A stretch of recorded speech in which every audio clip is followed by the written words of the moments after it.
نبی نے فرمایا 73 فرقے ہوں گے، ایک جنتی، وہ ایک بھی فرقہ ہی ہوگا. تو یہ منجن ہے، یوٹیوب پہ کچھ اسکالر بیچتے ہیں. نہیں ہمیں وہ جہلم سے یہ پتا چلا ہے کہ شیعہ سنی نہیں ہوتا. اسلام میں فرقے تو بالکل بھی نہیں ہے، ہمارا کوئی فرقہ نہیں ہے. تو اختلاف تو ہے، 73 فرقے ہیں، اور نبی نے فرمایا 72 جہنم میں. اس کا مطلب ایک صحیح ہے، وہ بھی ان 73 میں سے ایک ہوگا. تو ایک جنتی کون سا ہے؟ تو اس کا جواب حدیث میں موجود ہے، لہذا ہمیں خود سے جواب تلاش کرنے کی ضرورت نہیں ہے. نبی نے علامت بتائی ہے، یہ بتانے کے لیے کہ کچھ لوگ آئیں گے وہ کہیں گے ہمارا کوئی فرقہ نہیں ہے. تو ان کے نعروں سے متاثر نہ ہونا، علامات دیکھنا کہ یہ علامتیں ان میں پائی جاتی ہیں تو وہ جنتی فرقہ ہے. وہ علامت کیا ہے؟ ما انا علیہ و اصحابی، یعنی فرمایا جو قرآن کے راستے پر چلے. اس لیے کہ تمام فرقے نسبت، آخری نسبت قرآن کی طرف ہی ہوتی ہے. جامع ترمذی کی ایک روایت، اس کی سند میں کلام ہے لیکن اپنے مفہوم کے اعتبار سے ٹھیک ہے، بالکل درست ہے. ترمذی میں بھی ہے، ابو داؤد والی سند درست ہے کہ میری امت کے 72 فرقے جہنم میں جائیں گے، ایک جنت میں جائے گا. لیکن وہ فرقہ نہیں ہے، وہ الجماع. اور ترمذی کے الفاظ ہیں ما انا علیہ و اصحابی، جس پہ میں اور میرے صحابہ ہیں. جی نبی الاسلام اور ان کے صحابہ دیوبندی تھے، بریلوی تھے، حنفی تھے، شافعی تھے، مالکی تھے یا مسلم تھے؟ ہاں مسلم تھے.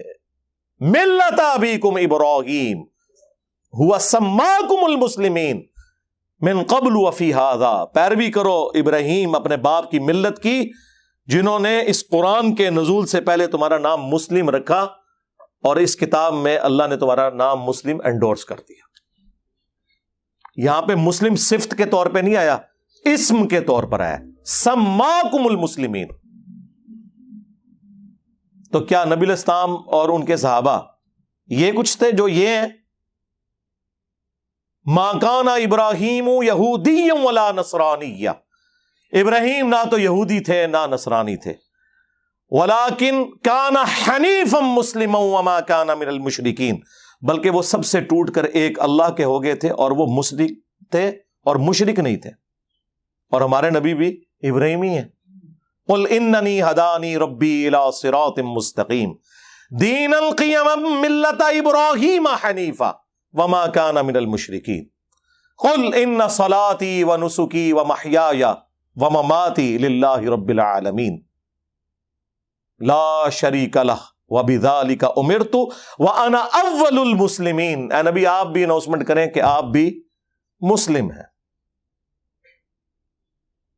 ہمارے نبی علیہ السلام نہ بریلوی تھے، نہ دیوبندی تھے، نہ سنی تھے، نہ شیعہ تھے، وہ تو مسلم تھے. اور جو ان سے ہٹا ہوا ہے، پھر قرآن نے واضح فتویٰ دیا ہے ان الذین فرقوا دینہم وکانوا شیعا، بے شک جنہوں نے اپنے دین میں فرقے بنا لیے اور گروہوں میں بٹ گئے. لست منہم فی شیء، اے نبی آپ کا تو ان سے کوئی تعلق نہیں ہے. لاکھ وہ نعرے لگاتے رہے آپ کے نام کے. انما امرہم الی اللہ، ان کا معاملہ اللہ کے سپرد. پھر قیامت کے دن اللہ تعالیٰ انہیں بتا دے گا جو کچھ دنیا میں وہ کرتوت کیا کرتے تھے. تو کہاں بیٹھے ہوئے ہیں میرے بھائی؟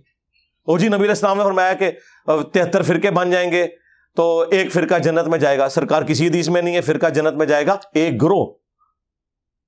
فرقہ تو جہنم میں ہی جائے گا. نبی علیہ السلام ان کے صحابہ اور اہل بیت کیا فرقہ تھے؟ فرق کہتے ہیں ٹوٹ کے الگ ہونے والے کو. جو درخت سے ٹوٹ کر پتا الگ ہوتا ہے وہ فرق ہوتا ہے. درخت تو اپنی اصل ہے، اصل تو مسلم تھا، فرقے تو آپ لوگوں نے بنائے. انڈیا کے 2 شہروں کے نام کے اوپر فرقے بنا دیے، دیوبند اور بریلی. خانہ کعبہ شریف کو 400 سال تک بدعت سے بھر کے رکھا. جب چاروں اماموں کے نام کے اوپر، ان بیچاروں کو تو پتہ نہیں ہوگا، 4 مسلح ڈال دیے 400 سال تک، 1517 سے 1917 تک سلطنت عثمانیہ. اور پھر اللہ نے ایسے اٹھائے ہیں، اب قیامت تک دوبارہ نہیں انشاءاللہ 4 مسلح ڈلتے، کیونکہ حنفیوں کے ہی 2 مسلح بن گئے ہیں، بریلوی اور دیوبندی. ہاں ایسی اللہ نے کمر توڑی ہے اللہ کے فضل سے. باقی ہم نے جو کچھ کیا آپ کو پتا ہے پچھلے 1000 سال میں اتنی عزت نہیں کمائی تھی انہوں نے جتنی ان 10 سالوں کے اندر انہوں نے ذلت کما لی ہے. الحمدللہ اللہ کا شکر ہے. سرکار ہمارا تو ایک نعرہ ہی ان کے سارے بابوں کو لے جاتا ہے کہ میرے نبی سا ہے ہی کوئی نہیں, تیرے بابے تھے شے ہی کوئی نہیں. یعنی تیرے بابے اللہ رسول کے مقابلے پہ, ہمارے مقابلے پہ نہیں, ہم تو اپنے سے مقابلہ کرتے ہی نہیں, ضرورت ہی نہیں ہمیں کروانے کی. اللہ کے بندو عزتیں اویل کی ہیں تم نے اللہ اور اس کے رسول کے نام کے اوپر, عز و جل و صلی اللہ علیہ وآلہ وسلم.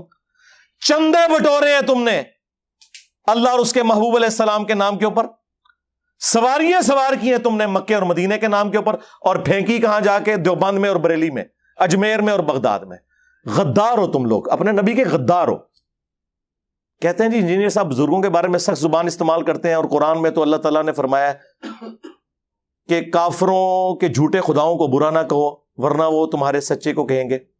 وَلَا تَسُبُّوا الَّذِينَ يَدْعُونَ مِن دُونِ اللَّهِ فَيَسُبُّوا اللَّهَ عَدْوًا بِغَيْرِ عِلْم. جی سرکار یہ آیت آپ ہم پہ فٹ کر رہے ہیں, یہ تو کافروں کی بات ہوئی ہے, غداروں کی نہیں ہوئی. تم کافر بن جاؤ, عزت سے تمہارے ساتھ ڈیل کریں گے. ابھی بھی نام لیتے ہیں اشرف علی تھانوی صاحب, احمد صاحب بریلوی صاحب, اس سے بڑا کیا اور ٹائٹل دیں؟ تم تو دوسرے کے بزرگوں کو مرحوم کہتے ہو, اپنے کو رحمت اللہ علیہ کہتے ہو. تمہاری عیاریاں اور مکاریاں ہمیں نہیں پتا, آپ میں سے نکل کے آیا ہوں میں, مجھے سب کچھ پتا ہے. اپنا تو حال تم لوگوں کا یہ ہے. غداروں کے ساتھ یہ سلوک نہیں ہوگا. ہاں تم آج اعلان کر دو کہ اللہ رسول کے ساتھ ہمارا کوئی تعلق نہیں, ٹھیک ہے, جس طرح ہم ہندوؤں, کرسچنس, جیوز کے بڑوں کے نام ہم احترام سے لے کے علمی اختلاف کرتے ہیں, تم سے بھی کریں گے. اگرچہ میں یہی کر رہا ہوں, میں نے کوئی اسام الارمین یا المحنت کی طرح ایک دوسرے کو اسلام سے باہر نہیں نکالا. چندے تمہیں دیتا ہوں, نمازیں تمہارے پیچھے ہم پڑھتے ہیں, ہمارے کسی اسٹوڈنٹ نے کوئی مسجد نہیں بنائی, کوئی چندہ بک نہیں بنائی, کوئی مدرسہ نہیں کھولا, اپنی جیب سے میں کھلاتا ہوں. ہمارے ساتھ کیا مقابلہ کرو گے تم لوگ؟ اور آ کے لوگوں کو مس گائیڈ کرتے ہو. جی اللہ کے نبی علیہ السلام نے فرمایا تھا 73 فرقے بن جائیں گے, تو ایک جنت, ایک فرقہ نہیں سرکار, ایک جماعت. وہ بخاری مسلم میں حدیث ہے کہ میری امت کا ایک گروہ قیامت تک حق پہ قائم رہے گا, کوئی نقصان پہنچانے والا انہیں نقصان نہیں پہنچا سکے گا, وہ حق پہ قائم رہیں گے. اور امام بخاری نے اس حدیث پہ باب باندھا ہے ہوا اہل العلم, اس سے مراد اہل علم ہے, ڈگری والے مولوی نہیں. جس ڈگری کی یہ اوقات ہو کہ بریلویوں کا بڑا دیوبندیوں کے نزدیک مشرک ہو, اور دیوبندیوں کا بڑا بریلویوں کے نزدیک گستاخ رسول ہو, اس ڈگری کا ہم نے کیا کرنا ہے؟ یہ اوقات ہے ڈگری کی. تو نبی علیہ السلام نے تو ڈرایا تھا کہ فرقوں میں نہیں پڑھنا. اللہ کے نبی قرآن کے خلاف چل سکتے تھے؟ وَاعْتَصِمُوا بِحَبْلِ اللَّهِ جَمِيعًا وَلَا تَفَرَّقُوا. اللہ کی رسی قرآن کو مضبوطی سے تھام لو اور فرقوں میں مت بٹو. یہ تو آپ نے پروفیسی کی تھی کہ امت میں فرقے بنیں گے, تم نے حصہ نہیں بننا. جس طرح کہ مسلم شریف میں حدیث ہے کہ قرب قیامت میں ایسی عورتیں آئیں گی جو ایسا لباس پہنیں گی چست یا باریک گویا کہ ننگی ہو.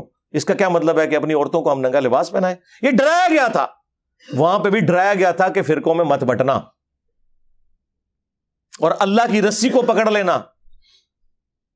کہتے ہیں جی رسی میں دیکھیں جی کتنے ریشے ہوتے ہیں, ایک ریشہ جو ہے وہ اللہ کی محبت کا ہے, ایک رسول کی محبت کا, ایک صحابہ, ایک اہل بیت, ایک بابے بھی بیچ میں ڈالے ہوئے. لے جاؤ بابے تو اپنے,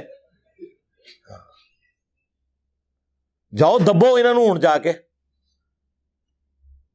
قرآن اللہ کی رسی ہے. غدیر خم کی حدیث میں اللہ کے نبی نے خود فرما دیا, مسلم شریف میں اوپر تلے 4 حدیث ہے.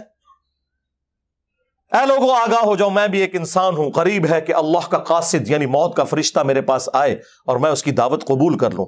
میں اپنے بعد تم میں 2 بھاری چیزیں چھوڑ کے جا رہا ہوں. ان میں سے پہلی چیز اللہ کی کتاب ہے, اس میں ہدایت ہے, اس میں نور ہے, یہ اللہ کی رسی ہے. تم اسے پکڑو, اپنا تعلق اس کتاب کے ساتھ مضبوط کرو. جو اسے پکڑے گا ہدایت پر ہوگا, جو چھوڑ دے گا گمراہ ہو جائے گا. اور زید ابن ارقم کہتے ہیں پھر حضور کہتے رہے کہ اللہ کی کتاب, اللہ کی کتاب, اللہ کی کتاب. اتنی زیادہ تعریفی کلمات کسی حدیث میں قرآن کے لیے نہیں آئے جو غدیر خم میں آئے. اور پھر فرمایا کہ دوسری بھاری چیز میرے اہل البیت ہیں, میں اپنے اہل البیت کے معاملے میں تمہیں اللہ کا خوف دلاتا ہوں، میں اپنے اہل البیت کے معاملے میں تمہیں اللہ کا خوف دلاتا ہوں، میں اپنے اہل البیت کے معاملے میں تمہیں اللہ کا خوف دلاتا ہوں، یعنی میرے بعد ان کے ساتھ حسن سلوک کرنا۔ لیکن امت بالکل الٹ چلی، نہ قرآن کو پکڑا نہ اہل بیت کو زندہ چھوڑا، بالکل الٹ چلی۔ یہ پلیٹ فارم غدیر خم پہ کھڑا ہے۔ کہتے ہیں جی انجینئر صاحب کدھر کھڑے ہیں؟ سرکار انجینئر صاحب ادھر کھڑے ہیں جدھر اللہ کے نبی علیہ السلام ہمیں کھڑا کر کے گئے تھے غدیر خم پہ۔ کوئی ہماری طرح قرآن کی توحید بیان کر کے بتائے اور کوئی ہماری طرح اہل بیت کا دفاع کر کے بتائے۔ کل حزب بما لدیہم فرحون، ہر فرقے نے ایک ایک چیز پکڑی ہے، وہ اس پہ خوش ہے۔ بریلویوں نے عشق رسول کے نام کے اوپر امت کو اپنے پیچھے لگایا ہوا ہے، دیوبندیوں نے عشق صحابہ کے نام کے اوپر، اہل حدیث نے توحید کے نام کے اوپر، اور شیعہ نے محبت اہل بیت کے نام کے اوپر۔ بس وہ ایک ٹکڑوں میں دین لیا ہوا ہے اور وہ اس کے اوپر خوش ہیں۔ ٹوٹل دین یہاں سے اللہ کے فضل سے بیان ہو رہا ہے۔ لہذا مفتی صاحب کم از کم اپنے اسٹوڈنٹس کو سمجھائیں، مجھے نہ ہاتھ ڈالیں، انجینئر کو نہ چھیڑیں۔ ہاں، میں وہ نہیں ہوں کہ میں ڈر جاؤں گا کہ فلانے نے کہتا۔ دیکھیں پاکستان میں جن غنڈے اور بدماش قسم کی تنظیموں کے علماء کا نام بھی کوئی نہیں لیتے نا، میں ان کی منجی ٹھوکتا ہوں کیمرے میں، اور دبکتے ہیں، دوبارہ بولتے نہیں ہیں، انہیں پتہ ہے کہ اس نے چپ نہیں کرنا اور بے عزت کرے گا، چھوڑے گا نہیں، ہمیں یقیناً نہیں چھوڑے گا۔ نہ تم لوگوں نے غداری کی ہے اس دین کے ساتھ، تمہاری موت لکھی ہوئی ہے علمی طور پہ اس پلیٹ فارم کی برکت سے انشاءاللہ تعالی ہو چکی۔ کل تک جن بزرگوں کا نام لوگ احترام سے لیتے تھے آج میمز بن رہی ہیں۔ ہاں، لوگ ہنستے ہیں واقعات سن کے کہ یار یہ کیا باتیں کر رہے ہیں، اور یہ مفتی صاحب ہمیں بتا رہے ہیں کہ جناب حسبنا کتاب اللہ نہ کہو بلکہ رجال اللہ کو پکڑو۔ کیڑے رجال اللہ؟ انفیہ، دیوبندیہ، آیاتیہ، مماتیہ، بریلویہ، کیڑے؟ ہر فرقے کے اپنے، اور پھر صراط الذین انعمت علیہم کا دھوکہ دیا ہوا ہے۔ پہلے تو پڑھو اہدنا الصراط المستقیم، اس آیت کو کھا جاتے ہو۔ اہدنا الصراط المستقیم، اے اللہ ہمیں چلا سیدھے راستے پر، راستوں پر نہیں جی چاروں ہی حق پہ ہیں، نہیں، حق کا راستہ تو ایک ہے۔ قرآن میں ہمیشہ گمراہی جو ہے نا وہ جمع کے صیغے سے آئی ہے، من الظلمات الی النور، گمراہیوں کے اندھیروں سے روشنی کی طرف، روشنی سنگولر کے صیغے میں، انوار نہیں آیا، نور۔ یہاں تم نے جو ہے وہ اماموں کے نام کے اوپر فرقے بنا دیے، اماموں بیچاروں کو تو پتہ ہی نہیں ہوگا کہ تم نے کیا کیا، جس طرح جیزس کرائسٹ کے ساتھ کرسچنز نے کر دیا۔ جیزس کرائسٹ تو وجیہن فی الدنیا والآخرہ ومن المقربین ہے، الحمدللہ۔ تم لوگوں نے یہ کام کیا۔ تو اہدنا الصراط المستقیم کی ڈیفینیشن تمہارے بابے کریں گے یا اللہ کے محبوب علیہ السلام کریں گے؟ ہاں، یا اللہ کے رسول کے ساتھ غداری کرنے والے لوگ کریں گے؟ تو آؤ اللہ کے نبی سے پوچھ لو۔ مسند احمد میں حدیث ہے، مشکات میں بھی موجود ہے، سنن دارمی میں بھی موجود ہے، سنن ابن ماجہ میں موجود ہے، کئی حدیث کی کتابوں میں، کہ نبی علیہ السلام نے زمین پہ ایک سیدھی لکیر کھینچی اور اس کے دائیں بائیں ٹیڑھی لکیریں کھینچی، اور پھر سیدھی لکیر پہ یوں انگلی رکھ کے کہا وَأَنَّ هَذَا صِرَاطِي مُسْتَقِيمًا، اور یہ کہ یہ میرا سیدھا راستہ ہے، صراط مستقیم، فَاتَّبِعُوهُ، پس اسی کی پیروی کرو، وَلَا تَتَّبِعُوا السُّبُلَ، اور ارد گرد کے راستوں کی پیروی نہ کرنا، وہ تمہیں اللہ کے راستے سے بہکا دیں گے۔ یہ وہ چیز ہے جس کی وصیت اللہ تعالیٰ تمہیں کرتا ہے تاکہ تم ڈر جاؤ۔ یہ نبی علیہ السلام نے سورۃ الانعام کی آیت نمبر 153 تلاوت کر کے فرمایا کہ میرا راستہ صراط مستقیم ہے، اور ارد گرد ٹیڑھے راستے ان سے بچنا۔ اور مزے کی بات، اس کا ایک طریق سنن ابن ماجہ میں ہے، اس میں الفاظ ہیں نبی علیہ السلام نے 2 ٹیڑھی لکیریں دائیں کھینچی، 2 بائیں، کتنی ہوگی؟ 4، یعنی 4 ہوئی، ہاں 4 ہوئی، اور فرمایا کہ درمیان والا میرا راستہ حق پہ ہے۔ تو اڈی تعریفاں کر کے گئے نے اللہ دے فضل نال۔ یہ ہے صراط مستقیم۔ تو صراط الذین انعمت علیہم، راستہ ان لوگوں کا جن پر تیرا انعام ہوا، ان لوگوں کے راستے نہیں بلکہ راستہ ان لوگوں کا، یعنی صراط مستقیم اللہ تعالیٰ کسے دیتا ہے؟ نبی کو یا غیر نبی کو؟ نبی کو۔ تو نبی کے جو پیروکار ہوتے ہیں صحابہ اور اہل بیت، وہ ہوتے ہیں انعام یافتہ لوگ، صراط الذین انعمت علیہم، جو سورہ النساء میں آیا، من النبیین والصدیقین والشہداء والصالحین۔ صحابہ اور اہل بیت کیا اپنا کوئی راستہ بنا کے چلتے ہیں یا وہ اپنے نبی کی پیروی کرتے ہیں؟ ہاں، تو پھر صراط مستقیم تو نبی کا راستہ ہوا، ان لوگوں کے ساتھ کیوں جوڑ رہے ہو؟ وہ تو فالوورز ہیں۔ امام تو وہ ہے جس کی قبر مدینے میں ہے، جو ہمارا روحانی باپ ہے۔ کہتے ہیں انجینئر صاحب کو اپنا ابا ہی نہیں مل رہا۔ سرکار آپ نے اپنا ابا بدل لیا، اور کتنے ابے بنا لیے ہیں، ختم ہی نہیں ہو رہے۔ حنفی، شافعی، مالکی، حنبلی، حنفیوں میں بھی بریلوی، دیوبندی، دیوبندیوں کے اندر بھی حیاتی، مماتی۔ ہمارا ابا وہ ہے جس کی قبر مدینے میں۔ النبی اولا بالمؤمنین من انفسہم وازواجہ امہاتہم، نبی مومنین کی جانوں پر ان سے بڑھ کر حق رکھتے ہیں، اور نبی کی بیویاں امت کی مائیں ہیں، تو نبی امت کے روحانی باپ ہوئے صلی اللہ علیہ وآلہ وسلم۔ اب تو میں نے اس سے بھی ذرا ایک سخت جملہ ڈھونڈا ہے، لیکن یہ ہے ادبی ہے۔ ہمارا امام وہ ہے جس کی قبر مدینے میں ہے، اور تمہارے امام وہ ہیں کہ جب مرے تھے تو ان کی شلواریں اتار کے انہیں غسل دیا گیا تھا۔ کہتے ہیں جی بزرگ مر کے بھی زندہ رہتے ہیں، زندہ آدمی اپنی شلوار اتارنے دیتا ہے؟ اب یہ گالی ہمیں تو کوئی نہیں دے سکتا، ہمارے نبی کے تو کپڑے نہیں اتارے گئے۔ ہاں، وہ ابو داؤد میں حدیث موجود، ترمذی میں موجود، صحابہ کہتے ہیں کہ ہم پہ اونگ طاری ہو گئی، اور اسی میں ایک غیبی آواز آئی، یہ والی نہیں جو کہتے ہیں آواز آئی، نہیں، خواب میں، جو بخاری مسلم میں حدیث ہے، میری وفات کے بعد اب نبوت کی خبروں میں صرف مبشرات باقی ہیں، جو خواب ہیں، وہ خواب کی حالت میں وہ غیبی خبر آئی کہ نبی علیہ السلام کو ان کے کپڑوں کے سمیت غسل دیا جائے، کیونکہ صحابہ ڈرتے تھے۔ تمہارے اماموں کی شلواریں اتری ہیں جب وہ مرے ہیں، اور ہمارا امام وہ ہے جسے کپڑوں سمیت غسل دیا گیا۔ ہاں، لاؤ کوئی ہمارے امام جیسا امام۔ ما ضل صاحبکم وما غوا، تمہارے نبی نہ کبھی بہہ کے ہے نہ کبھی بیرا چلے۔ اچھا، یہ ساری باتیں کریں، وہ کہتے ہیں نہیں ہمارے اماموں نے بھی تو نبی کا ہی راستہ دکھایا۔ واہ!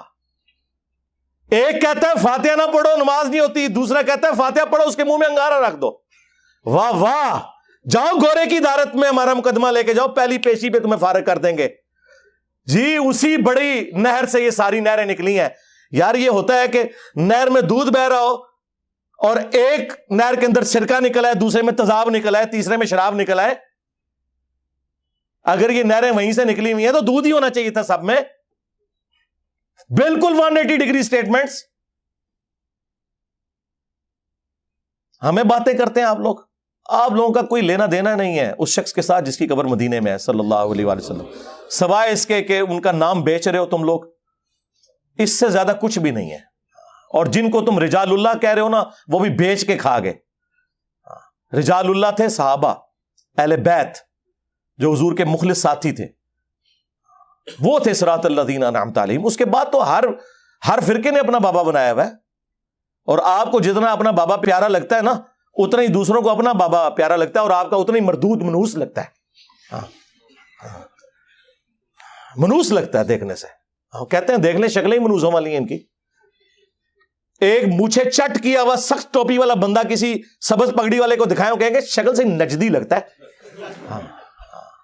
اور ایک گرین پگڑی والا وائٹ کپڑوں میں بندہ دکھائیں کسی دیوبندی کو، کہیں گے شکل سے بدعتی لگتا ہے۔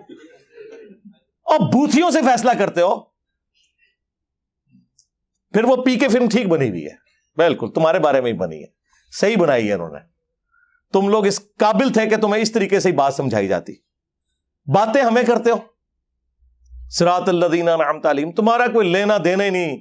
ہم بتاتے ہیں انعمت علیہم کون ہے، بخاری مسلم دونوں میں حدیث ہے، حضرت عمر فاروق رضی اللہ تعالیٰ عنہ امیر المومنین ہے، کتنا روب ہے۔ مسجد نبوی کے اندر حضرت حسان ابن ثابت نعتیہ اشعار سنا رہے ہیں، امیر المومنین وہاں سے گزرے، صرف دیکھا، غصے سے بولے کچھ نہیں، اور حسان ابن ثابت جو شاعر ہے، جو دلیر بھی نہیں ہوتے، کہا عمر اس طرح نہ دیکھ، تجھ سے بہتر شخص مسجد میں ہوتا تھا، میں انہیں بھی نعت اشعار سنایا کرتا تھا. محمد رسول اللہ صلی اللہ علیہ وآلہ وسلم. آگے سے حضرت عمر نے نہیں کہا علیکم بسنتی و سنت الخلفاء الراشدین المہدیین. انہیں پتا تھا یہ اسی صورت میں ہے جب اللہ اور اس کے رسول کے احکامات کے اندر ہو، کیونکہ قرآن نے واضح فتویٰ دیا ہے اطیعوا اللہ و اطیعوا الرسول، ایبسولوٹ اطاعت اللہ اور اس کے رسول کی، وَأُولِي الْأَمْرِ مِنْكُمْ، حکمران کی بھی، لیکن ایبسولوٹ نہیں. فَإِن تَنَازَعْتُمْ فِي شَيْءٍ فَرُدُّوهُ إِلَى اللَّهِ وَالرَّسُولِ. اگر تنازع ہو جائے اولو الامر کے ساتھ تو معاملہ پلٹاؤ گے اللہ اور اس کے رسول کی طرف، آج کی ڈیٹ میں کتاب و سنت کی طرف. ان کنتم تؤمنون باللہ والیوم الاخر. لیکن وہ یہ کام کرے گا جو اللہ پر ایمان لانے والا ہو اور آخرت کے دن پر ایمان لانے والا ہو، یعنی مسلمان ہوگا جو معاملے کو اس طرف پلٹائے گا. اسی میں تمہاری خیریت ہے اور اسی کا انجام اچھا ہونے والا ہے. سورہ النساء آیت نمبر 59. حضرت حسان نے جب یہ بات کی، حضرت عمر تو نہیں ایکسپیکٹ کر رہے تھے، انہوں نے کہا کہ گواہ لاؤ. ان کا یہ ابو ہریرہ بیٹھے ہیں. حضرت ابو ہریرہ نے گواہی دی کہ اے امیر المومنین، میں گواہی دیتا ہوں کہ نہ صرف نبی الاسلام ان سے نعتیہ اشعار سنتے تھے، بلکہ آپ نے دعا کی کہ اے اللہ روح قدس کے ذریعے ان کی مدد فرما، جس طرح عیسیٰ ابن مریم کی مدد کی تھی. وَأَيَّدْنَاهُ بِرُوحِ الْقُدُسِ، جو قرآن میں آیا کہ عیسیٰ ابن مریم کی اللہ نے مدد کی روح قدس کے ذریعے.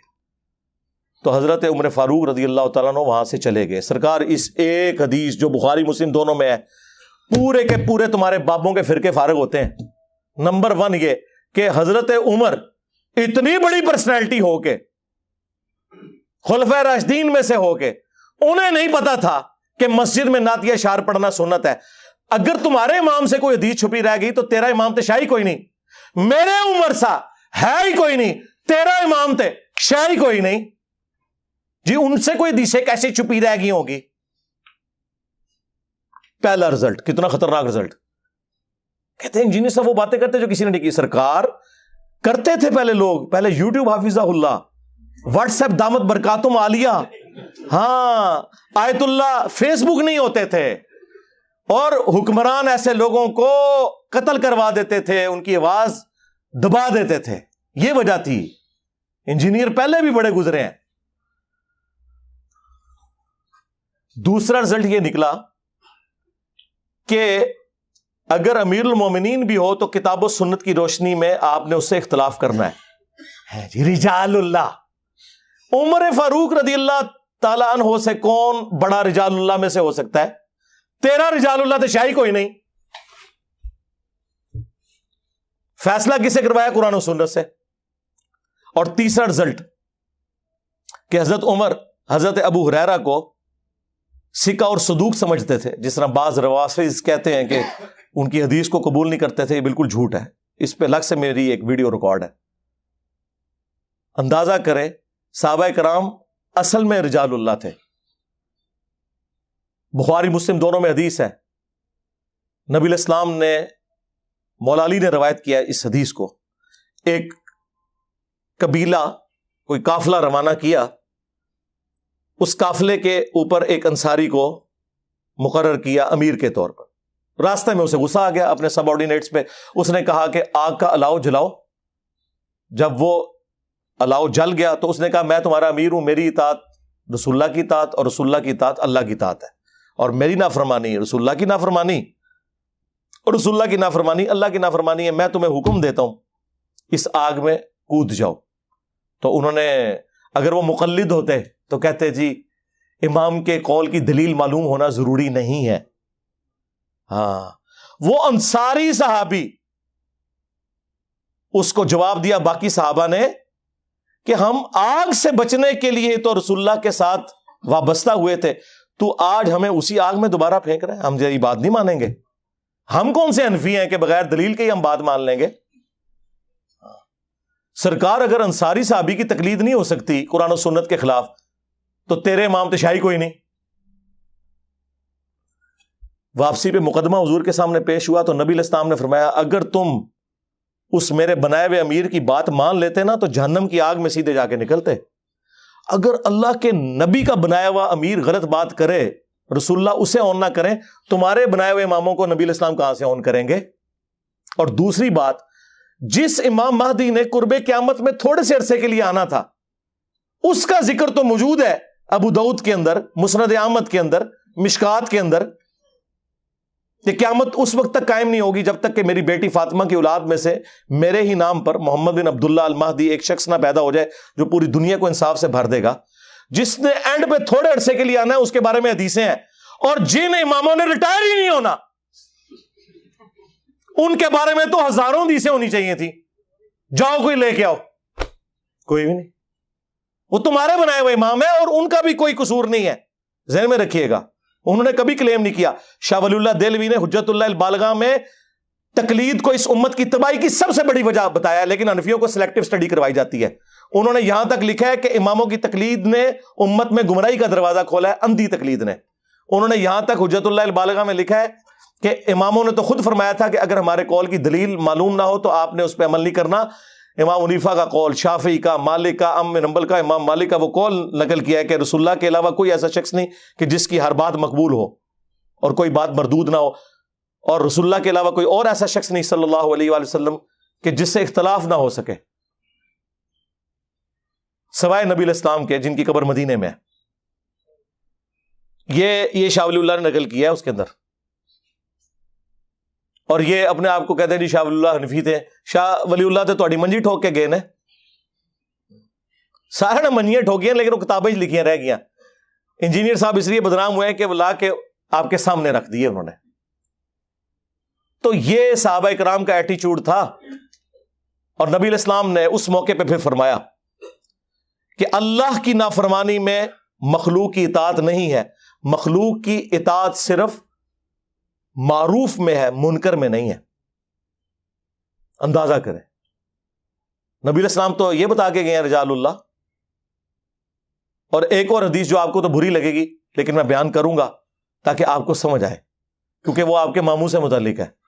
صحیح مسلم میں حدیث ہے، عبداللہ بن عمر بن عاص کعبے کے سائے میں بیٹھے میں اور اطاعت امیر کے اوپر حدیثیں بیان کر رہے ہیں۔ اتنے میں ایک تابعی داخل ہوتا ہے جو انجینئر صاحب کی ویڈیو سے متاثر تھا، عبد الرحمن بن عبد رب کعبہ، اور وہ کہتا ہے کہ حضرت آپ ہمیں اطاعت امیر کے اوپر حدیثیں سنا رہے ہیں، اور آپ کے چچا کا لڑکا معاویہ ابن ابی سفیان جو ہمارا حکمران ہے وہ تو ہمیں حکم دیتا ہے کہ ہم لوگوں کا مال حرام طریقے سے ہڑپ کریں اور ناحق لوگوں کو قتل کریں، اور اللہ تعالیٰ سورۃ النساء میں ارشاد فرماتا ہے کہ اے لوگو باطل طریقے سے ایک دوسرے کا مال ہڑپ مت کرو اور اپنوں کو مت قتل کرو۔ اب ہم اللہ کی بات مانیں یا آپ کے چچا زاد معاویہ ابن ابی سفیان کی بات مانیں کہ جو حکمران ہے؟ اس نے نہیں آگے سے کہا مشاجرات صحابہ ڈسکس نہ کرو، تم تو ہے ہی تابعی ہو، یقیناً تمہیں انجینئر نے گمراہ کیا ہوگا۔ خاموش ہو گئے۔ تھوڑی دیر بعد سر اٹھا کے کہا معاویہ کی اطاعت کرو ان کاموں میں جس میں اللہ کے حکم کے مطابق تمہیں چلائے، اور جس میں وہ اللہ کے خلاف چلائے تم اس کی مخالفت کرو۔ اندازہ کریں، یہ تھے رجال اللہ۔ یہ نا اپنے ماننے والوں کو شاہ دولہ کا چوہا بنائے ہوئے ہیں، یہ ان کو سمجھتے ہیں کہ یہ جو ہمارے مقلدین ہیں نا یہ آنکھیں بند کر کے چلیں اور ہم ان کے رجال اللہ بن جائیں۔ نہ بول جاؤ، کام پہ گئے تھوڑے نال، ہن میمز بنانی ہے صرف۔ کیا نبی علیہ السلام کی یہ تعلیمات تھی؟ اور ہمیں وہ والی گالیاں دے رہے ہیں جی وہ حسبنا کتاب اللہ۔ سرکار یہ تو قرآن و سنت کی تعلیمات ہیں کہ آپ نے کتاب و سنت کے مقابلے پہ کسی کو نہیں ماننا۔ اللہ تعالیٰ نے واضح فرمایا ہے اپنے نبی کی تربیت کرتے ہوئے، اے نبی علیہ السلام جب کافروں سے بحث ہو تو ان سے کہو اگر یہ کوئی بات نہیں مانتے، ایتونی بکتاب من قبل ھذا او اثارۃ من علم ان کنتم صادقین۔ قرآن کو اگر نہیں مانتے، قرآن سے پہلے اگر کوئی کتاب ہے وہ لے آؤ، انبیاء کے آثار موجود ہوں وہ لے آؤ، ان میں سے بتاؤ جو تم نے عقیدے کلیم کیے ہوئے ہیں اگر تم سچے ہو۔ اس میں علم بھی آ گیا اور کتاب بھی آ گئی۔ یہ کہتے ہیں جی علمی کتاب ہی کہتا ہے، جی قرآن میں لکھا ہوا ہے ایتونی بکتاب من قبل ھذا او اثارۃ من علم۔ تو میں نے بھی یہی عرض کیا کہ نہ میں وابی نہ میں بابی، میں ہوں مسلم، علمی کتاب بھی قرآن سے ثابت ہو گیا۔ نہیں وہ انجینئر صاحب کہتے ہیں مرنے سے پہلے اے مسلمان کر لے اس پہ غور، کتابوں کا خدا اور ہے، بابوں کا خدا اور، ہمارے بزرگوں کی تو بڑی خدمات ہے، آپ ان کا خدا ہی اور مانتے ہیں۔ جناب یہ محاورتاً بات ہے، وہ کیا کافر بھی ہمارے ہی خدا کو مانتے ہیں، لیکن ان کوالٹیز کے ساتھ نہیں آپ لوگ مان رہے جو شخص پہ نازل ہوئی ہیں جس کی قبر مدینے میں ہے صلی اللہ علیہ وآلہ وسلم. اس کانٹیکسٹ میں ہم کہتے ہیں کتابوں کا خدا اور ہے، بابوں کا خدا اور. کوئی کافر نہیں مان رہے آپ کے بابوں کو، لیکن کہہ رہے ہیں کہ انہوں نے اللہ کے محبوب علیہ السلام کی تعلیمات نہیں پہنچائی امت تک جو پہنچانے کا حق تھا. نہیں، وہ تو رجال اللہ تھے. رجال اللہ تو صحابہ اور اہل بیت ہے. وہ کہاں سے رجال اللہ آگے جو مخالفین ہیں؟ نہیں، آپ کا تو علم اتنا نہیں، آپ کیسے ان کو جج کر سکتے ہیں؟ جناب اس لیے ہم جج کر سکتے ہیں کہ ہمیں قرآن و سنت میں یہ تعلیمات ملی ہیں کہ آپ نے جج کرنا ہے. کیونکہ بزرگوں کے جو فضائل بیان ہوئے ہیں نا قرآن و سنت میں، وہ یہ ہے کہ یہود و نصارہ کے بارے میں اللہ تعالیٰ فرماتا ہے سورہ التوبہ کی آیت نمبر 31 میں، اتخذوا احبارہم ورہبانہم اربابا من دون اللہ. یہود و نصارہ نے اپنے علماء اور اپنے صوفیوں، بزرگوں، جوگیوں کو خدا مان لیا تھا اللہ کے مقابلے پر. اور اس کی تشریح وہ جامعہ ترمذی کی حدیث ہے جو سلسلہ احادیث صحیحہ میں البانی لے کے آیا ہے. اور شاہ ولی اللہ دہلوی نے حجت اللہ البالغہ میں اس حدیث کو کوٹ کیا ہے تقلید کے خلاف، کہ عدی بن حاتم جب مسلمان ہوئے انہوں نے کہا یا رسول اللہ قرآن میں ایک آیت ہے جو مجھے کھٹکتی ہے، ہم نے تو کبھی اپنے علماء اور بزرگوں کی پرستش نہیں کی تھی، تو قرآن میں اللہ نے کیوں فرمایا ہے کہ اتخذوا احبارہم ورہبانہم اربابا من دون اللہ؟ تو نبی علیہ السلام نے فرمایا بتاؤ جب تمہارے علماء اور یہ بزرگ تمہیں اللہ اور اس کے پیغمبر کی تعلیمات کے خلاف جو فتوے دیتے تھے، حلال کو حرام اور حرام کو حلال قرار دیتے تھے، تو کیا تم بغیر دلیل کے ان کی بات کو مان نہیں لیا کرتے تھے؟ انہوں نے کہا یا رسول اللہ ایسا ہی تھا. فرمایا یہی تو ان کو رب بنانا ہے.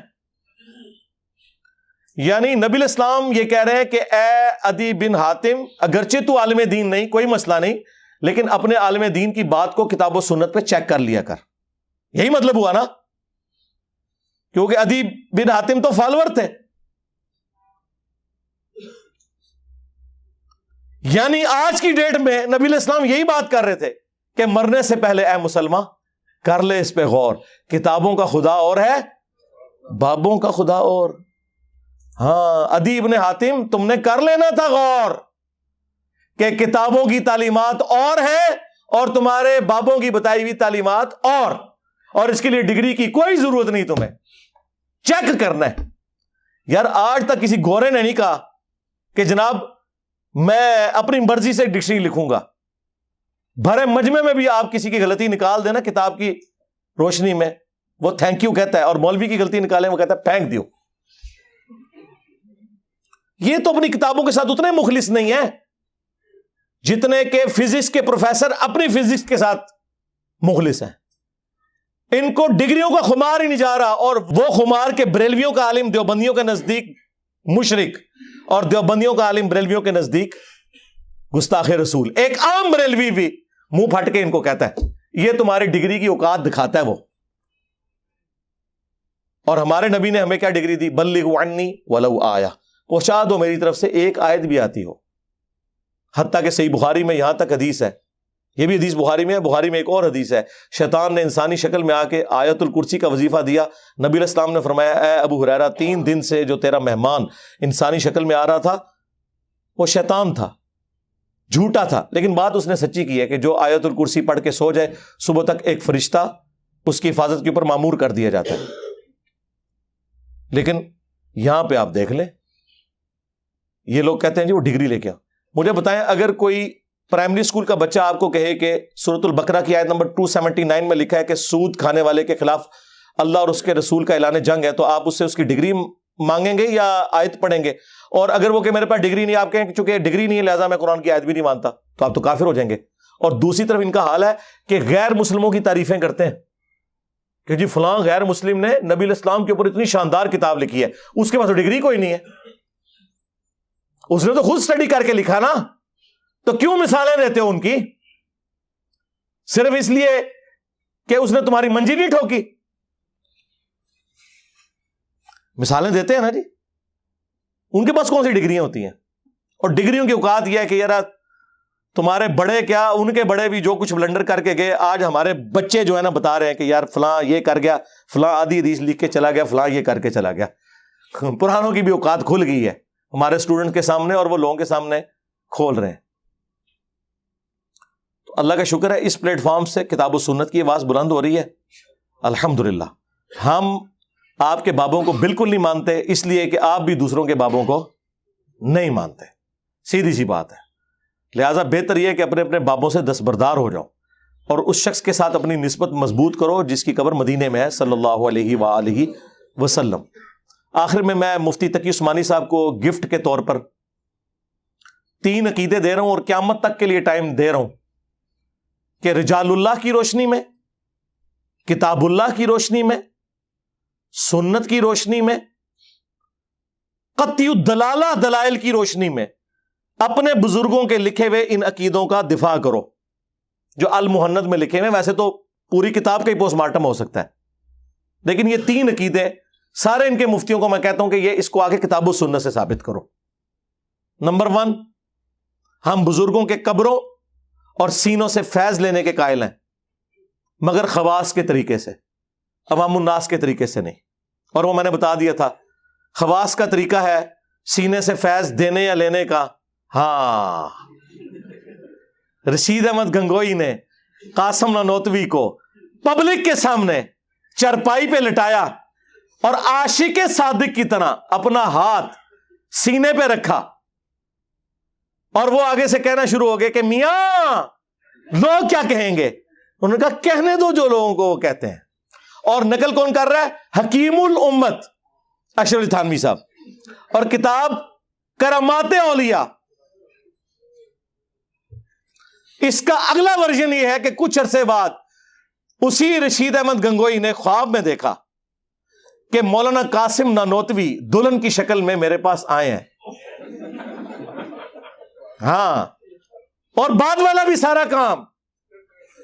ہاں, اور پھر وہ اس کی تعبیر یہ کرتے ہیں کہ ان کی جو روحانی اولاد جو ہوئی خواب میں, یعنی کہ ان کے جو سٹوڈنٹس بیداری میں, ان کی تربیت ان کے ذمہ آئے گی. یہ انہوں نے تعبیر بیان کی. یہ سینوں سے جائز طریقے سے فیض, اور اللہ کا شکر ہے یہ فیض آج تک جاری ہے. آئے دن آپ کو مدارس کی رپورٹس ملتی ہیں. اور قبروں سے فیض یہ ہے کہ قاسم نانوتوی صاحب اسی کتاب میں لکھا ہے مرنے کے 6 سال کے بعد قبر سے نکل کر, خواب میں نہیں بیداری میں, دیوبند کے 2 مولویوں کی صلح کروا کے قبر میں واپس چلے گئے. اور جس مولوی کو مل کے گئے تھے سخت سردیوں میں بھی اس کا جو لحاف تھا اس کے اندر اس کا پسینہ نکل گیا ہوا تھا, اور بھی کچھ نکل گیا ہوگا, وہ رپورٹ نہیں ہوا. ظاہر ہے جی مردہ جب قبر سے نکل آئے تو بندے کا کیا حال ہوگا, خواب میں نہیں بیداری میں. یہ ہم نے پھر بتایا کہ اس طریقے سے فیض لیتے تھے, یہ خواص کا طریقہ ہے. قبر کی مٹیاں چاٹا کرتے تھے, میں نے پورا ریسرچ پیپر لکھا ہے اس کے اوپر, قبروں سے فیض کے عقیدے کا تحقیقی جائزہ. دوسرا عقیدہ کہ رسول اللہ کی قبر اللہ کے عرش, کرسی اور کعبہ سے افضل ہے. یہ کس آیت حدیث میں؟ جی آپ نبی کو نہیں مانتے. سرکار ہم کہتے ہیں کہ بخاری میں حدیث ہے, ایک تابعی کہتے ہیں میرے پاس نبی علیہ السلام کا ایک بال ہونا دنیا اور جو کچھ اس کے اندر ہے اس سے بڑھ کر محبوب ہے مجھے. ایک بال مبارک ہونا. کسی صحابی نے کہا کہ نبی علیہ السلام کا بال مبارک اللہ کے عرش, کرسی, کعبہ سب سے افضل ہے.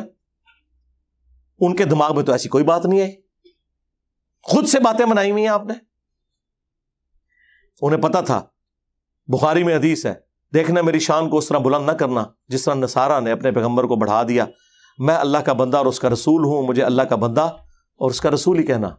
انہیں پتا تھا بخاری مسلم میں حدیث ہے. عائشہ کہتی ہیں حضور کے آخری دن چل رہے تھے, نبی علیہ السلام نے فرمایا لعن اللہ الیہود والنصارى اتخذوا قبور انبیائہم مساجدا. اللہ کی لعنت ہو یہود و نصارہ پر, انہوں نے اپنے نبیوں کی قبروں کو سجدہ گاہ بنا لیا. اور عائشہ کے الفاظ ہیں اسی حدیث میں کہ اگر ہمیں خطرہ نہ ہوتا کہ لوگ رسول اللہ کی قبر پہ سجدے شروع کر دیں گے, ہم نبی علیہ السلام کی قبر کو اوپن زیارت کے لیے چھوڑ دیتے. اور مسند احمد میں حدیث, اے اللہ میری قبر کو وہ بت نہ بننے دینا کہ لوگ اس کی پوجا شروع کر دیں. اللہم لا تجعل قبری وثنا یعبد. رسول اللہ اپنی قبر کو بت کہہ رہے ہیں, اگر پرستش ہو تو آپ کو اور کس طرح سمجھائیں گے.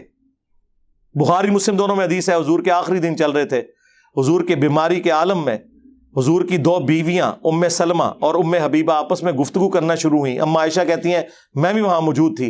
انہوں نے کہا کہ جب ہم ہجرت حبشہ پہ گئے تھے, ہم نے ماریا نام کا ایک گرجا دیکھا تھا, اس پہ کچھ تصویریں لٹکی ہوئی تھی, تو نبی علیہ السلام نے فرمایا یہی ان کی خرابی تھی، جب کوئی نیک آدمی فوت ہو جاتا تھا اس کی قبر پہ مسجد بنا لیتے تھے اور تصویریں لٹکا دیتے تھے، پھر وہاں پہ سجدے شروع کر دیتے تھے۔ قیامت کے دن یہ لوگ بدترین مخلوق بنا کے اٹھائے جائیں گے۔ اور یہ نہ سمجھیے گا کہ یہ اس امت کے لیے ہے، بخاری مسلم دونوں میں حدیث ہے، میری امت میں بھی وہی خرابیاں پیدا ہوں گی، قدم بقدم بالشت بر بالشت، تم بھی اگلے لوگوں کے راستے پہ چلو گے۔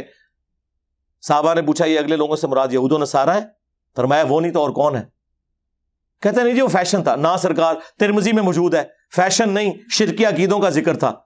غزوہ حنین کے موقع پر حضور ایک جگہ سے گزرے، ذات انوات ایک درخت تھا، صحابہ نے کہا یا رسول اللہ اس درخت کے ساتھ مشرکین عرب اپنا اسلحہ لٹکاتے ہیں برکت کے لیے، آپ بھی ہمارے لیے کوئی درخت مقرر کر دیں، ہم اس سے برکت حاصل کریں۔ حضور کا مقرر کیا ہوا درخت کیا وہ درخت ہوتا؟ نبی علیہ السلام غصے میں آئے، کہا سبحان اللہ، اللہ پاک ہے، انورٹڈ کاماز میں عما یصفون، ہر اس برائی سے جو تم اس کی طرف منسوب کر رہے ہو، تم نے تو وہی بات کر دی جو موسیٰ کے ماننے والوں نے کی تھی، حالانکہ وہ بھی صحابہ تھے۔ جب وہ سمندر سے پار لگے، ایک قوم کو انہوں نے بت پر اعتکاف کرتے ہوئے دیکھا اور کہا کہ موسیٰ آپ بھی ہمارے لیے اللہ کا کوئی بت مقرر کر دیں کہ ہم دھیان کر کے بیٹھیں۔ تو موسیٰ علیہ السلام نے کہا ایسی قوم سے میں اللہ کی پناہ میں آتا ہوں۔ نبی علیہ السلام نے اپنے صحابہ کے اس عمل کو بت پرستی کے ساتھ تشبیہ دی، اور پھر آپ نے فرمایا تھا تم بھی اگلے لوگوں کے پیچھے چل پڑو گے، جو خرابیاں ان میں تھی تم میں بھی گریجولی آئیں گی، اور وہ ہمیں نظر آ رہی ہیں۔ یہ وہ آؤٹ آف کانٹیکسٹ ہے ایک حدیث بخاری مسلم کی کہ مجھے تم سے شرک کا خوف نہیں۔ سرکار میں جڑی ویڈیو ریکارڈ کرائی ہے تہاڈی طبیعت صاف کر دی ہے، جھوٹے ہو، آؤٹ آف کانٹیکسٹ چیزاں نو پیش کر دیو، وہ ساری خرابیاں ادھر آ رہی ہیں۔ یہ دوسرا عقیدہ۔ تیسرا کہ ہم نبی علیہ السلام کی قبر مبارک میں زندگی کو دنیا کی سی مانتے ہیں، کہتے ہیں برزخی لیکن دنیا کی سی ہے۔ یار کو گل کرو، یا وہ برزخی ہوئے گی یا وہ دنیا کی سی ہوگی، یہ کون سا درمیانی ورژن نکال لیا؟ قرآن تو کہہ رہا ہے وَلَٰكِن لَا تَشْعُرُونَ، شہید بھی زندہ ہے لیکن تمہیں شعور نہیں۔ یہ کہتا نہیں ہمیں شعور ہے، دنیا کی سی ہے۔ اگر سرکار دنیا کی سی ہے تو دنیا میں تو زندہ رہنے کے لیے کھانا پینا اور ٹوائلٹ ہے اور سانس ہے، کیا قبر مبارک میں نبی علیہ السلام کھانا پینا اور ٹوائلٹ اور سانس ہے؟ نہیں، آخرت کی زندگی ہے۔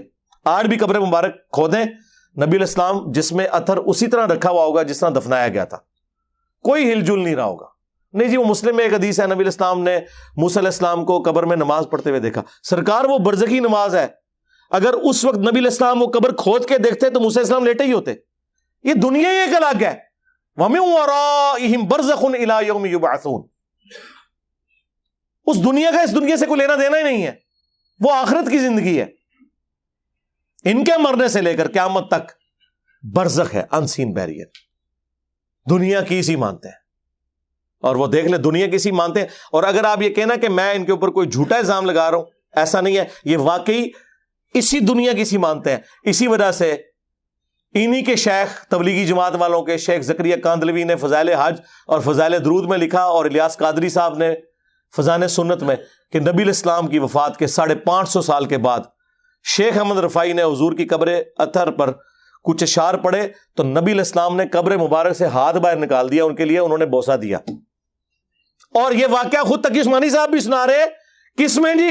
درس حدیث میں۔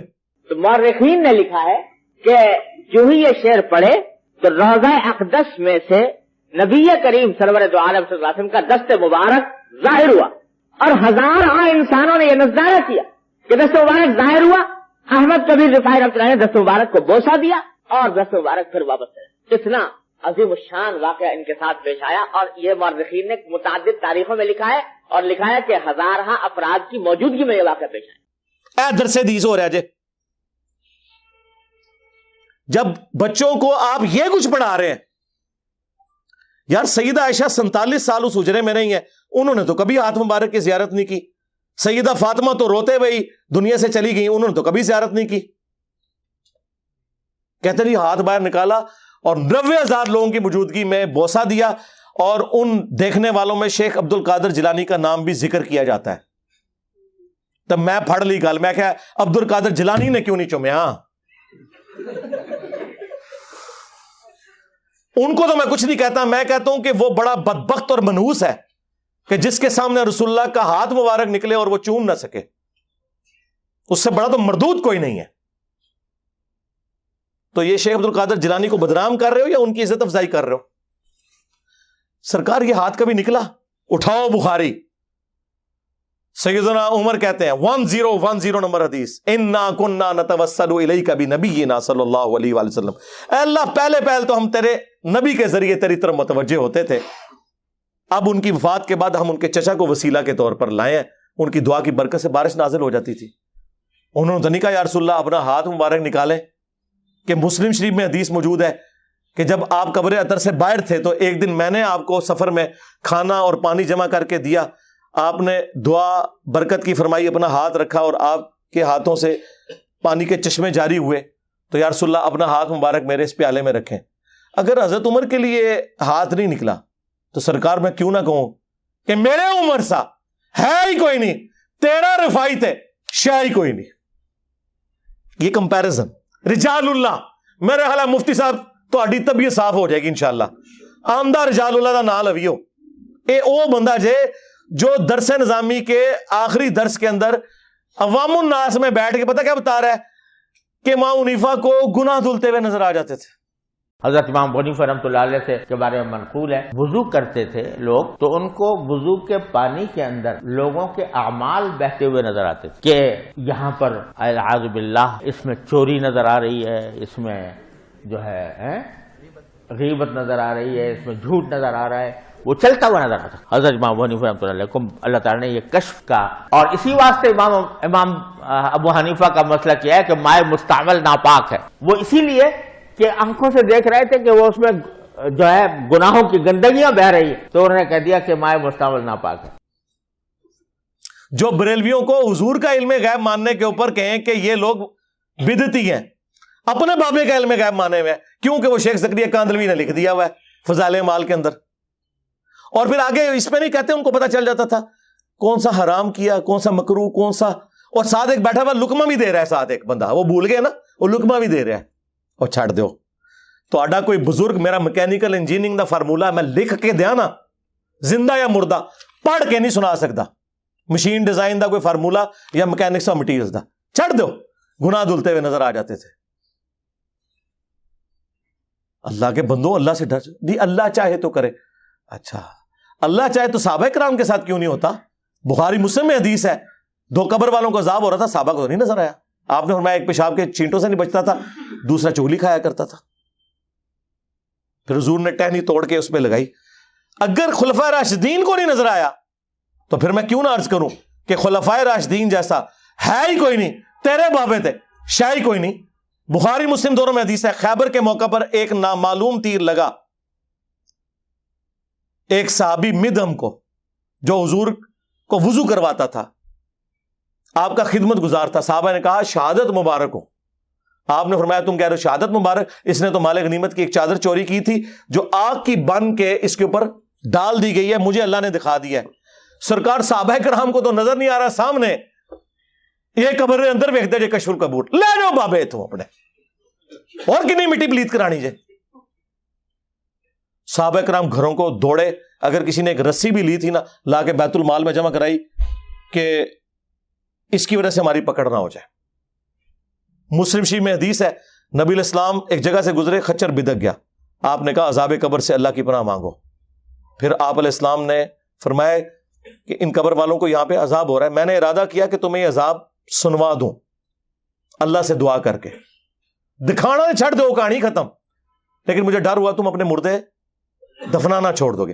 اور صحابہ تو سن نہ سکیں، تیرے بابے دیکھ لیں کہ جی وہ ان کو گناہ دھلتے ہوئے نظر آ جاتے تھے. اور چھڑ دو، ستار العیوب ہے اللہ. جو اللہ کہہ رہا ہے، بخاری مسلم میں حدیث ہے کہ جو دنیا میں مسلمانوں کے گناہوں پہ پردہ ڈالے گا، آخرت میں اللہ تعالیٰ اس کے گناہوں پہ پردہ رکھے گا. وہ اللہ تعالیٰ اپنے قول و فعل میں تضاد کر رہا ہے، نعوذ باللہ، کہ وہ لوگوں کو لوگوں کے گناہ دھلتے ہوئے دکھا رہا ہے. جھوٹے ہو، کوڑ مار دو. خدا کے لیے اللہ کے اوپر آپ جھوٹ باندھتے ہیں. میں تو بہت کچھ بول سکتا ہوں، آپ کو پتا ہے کہ ان کے مرے ہوئے بھی زندہ ہو کے آ جائے نا تو بس 2-4 لیکچر ہی دیکھیں گے تو ان کو پتا چل جائے گا وہ کیا کر کے گئے ہیں یا ان کے ساتھ کیا ہو گیا. لیکن یہ میں نے فی البدی جو باتیں میرے ذہن میں اللہ نے ڈالی، شرح صدر کیا، کشف نہیں سرکار، شرح صدر، ٹھیک ہے، سینہ اللہ نے کھول دیا. جو میرا حال دل تھا میں نے آپ کے سامنے رکھا. آندہ میں ریکویسٹ کروں گا میرے بارے میں میرے بھائی جو بولے وہ سمجھ جائے کہ اب وہ مشین پہ چڑھے گا. ہاں یہ ذہن میں رکھیں. اور یہ اس وجہ سے نہیں کہ مجھے کوئی اس سے فرق پڑتا ہے. دعوت حق کو جہاں نقصان ہوگا نا میں بالکل لحاظ نہیں کروں گا. میں نے نہیں دیکھنا وہ کتنا بڑا مفتی ہے، کہتے ہیں جی تم اس کے ٹخنوں کے برابر نہیں ہو. سرکار یہ تو وقت نے بتایا کون کس کے ٹخنوں کے برابر نہیں ہے. یہ تو علم کی دنیا ہے میرے بھائی، کوئی علمی بات کرو. تو اللہ کا شکر ہے میرا خیال ہے مفتی صاحب کو اتنی ساری دوائی سے آرام آ جائے گا ہاں انشاءاللہ تعالی. اور یہ جو ان کے ماننے والے میری ویڈیوز کے ساتھ اسے لیٹ کر رہے ہیں، تصویریں لگا کے کہ یہ انجینئر صاحب کے بارے میں کہا ہے، تو انجینئر صاحب کا مقدمہ انجینئر صاحب نے سامنے رکھ دیا. مجھے تو موقع مل گیا، آپ کو پتا مجھے فل ٹاس ملے باؤنڈری سے باہر، اب تو پلانٹ ارتھ سے باہر. ہاں کوئی لحاظ نہیں، ٹھیک ہے جی، کیونکہ ہم اس شخص کے ساتھ مخلص ہیں جس کی قبر مدینے میں ہے صلی اللہ علیہ وآلہ وسلم. صلو علی محمد وآل محمد، اللہم صلی علی محمد وعلی آل محمد واصحاب محمد وازواج محمد وامت محمد اجمعین الی یوم الدین، آمین.